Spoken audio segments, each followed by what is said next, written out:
Ils lui ont dit, avorte ou perds ton travail. Ce qu'elle a fait ensuite a choqué tout le pays. Voici l'histoire vraie d'une docteure enceinte, devenue le symbole de toute une génération. Abuja, 2023. Dans les couloirs blancs et brillants de l'hôpital central de la capitale nigériane, une jeune femme faisait l'unanimité.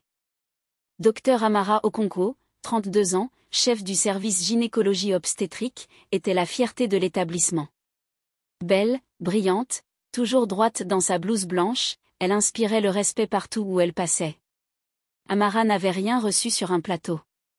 Elle venait d'un village d'Enugu, élevée par une mère veuve, vendeuse de beignets, qui l'avait poussée à croire qu'une femme pouvait atteindre les sommets si elle ne baissait jamais les bras. Boursière à l'université, puis major de promotion, Amara avait gravi chaque échelon à la force du poignet. Mais derrière les sourires de façade et les compliments de ses collègues, se cachait une réalité plus sourde, la jalousie et le mépris. Le directeur de l'hôpital, professeur Dangana, voyait d'un mauvais œil l'ascension rapide de cette jeune femme noire, issue d'un quartier pauvre, qui tenait tête aux anciens et refusait les avances voilées de certains supérieurs. Pour lui, une femme devait être obéissante. Discrète. Mariée, si possible. Et surtout, ne pas faire d'ombre à un homme. Mais Amara, elle, brillait trop. Un matin de mars, après une semaine de fatigue inhabituelle et des nausées persistantes, elle décida de faire un test. Dans les toilettes du service maternité qu'elle dirigeait, seule, elle regarda le résultat, positif. Enceinte. Elle s'assit, le cœur battant. Ce bébé, elle ne l'avait pas prévu si tôt, mais il tombait à pic. Elle était prête. Prête à conjuguer vie professionnelle et maternité. Elle savait que ce serait difficile, mais elle croyait au progrès. À l'équilibre. À ses droits. Elle annonça la nouvelle à ses proches, à ses collègues proches, mais très vite, quelque chose changea. Les regards devinrent gênés. Les réunions de service se tenaient sans elle. Des rumeurs circulaient. Elle va bientôt ralentir. Une femme enceinte à la tête d'un service ? Ce sera la pagaille ? Quelques jours plus tard, une convocation officielle atterrit sur son bureau. Elle devait se présenter dans le bureau du directeur général. Le jour dit, Amara frappa à la porte. Le professeur Dangana l'attendait, assis, les doigts croisés sur un dossier. Il ne sourit pas. Asseyez-vous, docteur. Amara obéit, méfiante. Félicitations pour votre grossesse. Mais parlons franchement. Cette nouvelle change beaucoup de choses. Votre condition n'est pas compatible avec vos fonctions actuelles. Pardon ? Je suis en bonne santé, et légalement. Pas ici. Ici, on a nos propres réalités. Vous avez deux options, docteur Okonkwo. Vous faites ce qu'il faut pour rester en poste. Il marqua une pause, où vous rédigez votre lettre de démission. Amara sentit le sol se dérober sous ses pieds. Elle voulut répondre, mais il ajouta froidement. Prenez votre temps. 3 jours pour décider. Pas plus. Elle sortit du bureau, bouleversée. Les couloirs, autrefois familiers, semblaient soudain menaçants. Dans son ventre, un cœur battait. Et dans son esprit, une guerre venait de commencer. Le silence, c'est ce qui accueillit Amara quand elle rentra chez elle ce soir-là. Elle s'assit sur le bord de son lit, les mains posées sur son ventre encore plat, et revit chaque mot du professeur Dangana. Vous faites ce qu'il faut, ou vous démissionnez. Elle n'avait que 3 jours pour choisir, renoncer à son enfant ou renoncer à sa carrière. Mais comment était-ce possible ? Elle, une femme diplômée, chef de service dans un hôpital national, se voyait réduite à un choix cruel que personne ne devrait faire. Était-ce cela, la réalité des femmes africaines, même les plus brillantes ? Le lendemain, elle tenta d'en parler à sa collègue et amie, Dr Ifeoma, elle aussi gynécologue. Mais Ifeoma baissa les yeux. Amara, ce n'est pas juste, mais, tu sais comment ça marche ici. Tu veux te battre contre Dangana ? Il a des connexions jusqu'au ministère. Donc je dois me taire ? Je te conseille juste d'être stratégique. Tu pourrais peut-être interrompre cette grossesse, juste pour quelques mois. Tu en feras un autre quand les choses se calmeront. Ces mots frappèrent Amara plus fort qu'un coup de poing.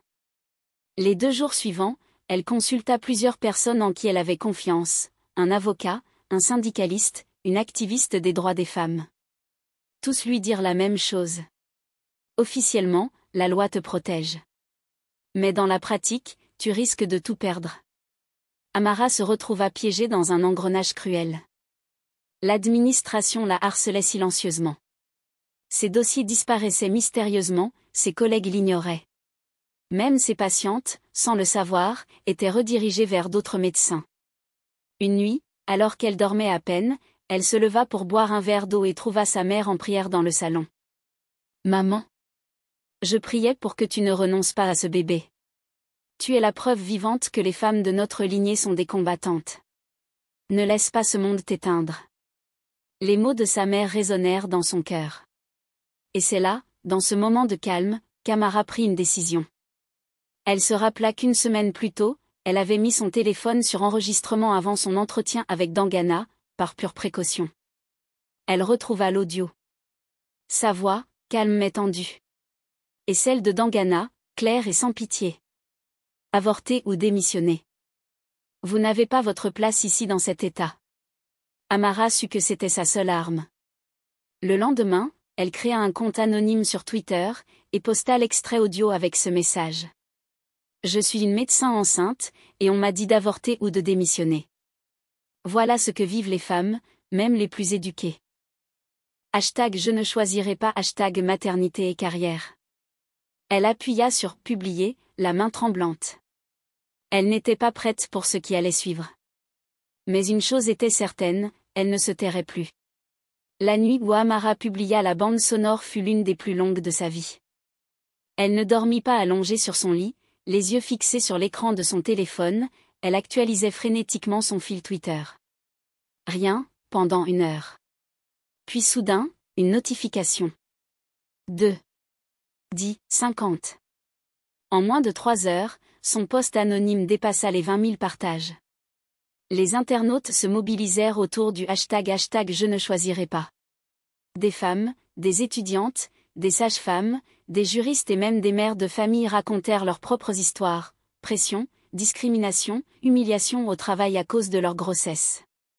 La presse nigériane s'en empara. Le matin même, les radios en débattaient. L'affaire d'une docteure enceinte à qui on avait ordonné d'avorter ou de démissionner devint virale. Bien sûr, l'identité d'Amara restait anonyme, jusqu'à ce que quelqu'un la reconnaisse sur une vieille photo de promotion partagée dans les commentaires. C'était fini, son nom était dans la lumière. Le directeur de l'hôpital, professeur Dangana, convoqua une conférence de presse d'urgence. Il déclara froidement. Ces accusations sont mensongères. Il s'agit d'une tentative de nuire à ma réputation et à celle de l'hôpital. Mais le mal était déjà fait.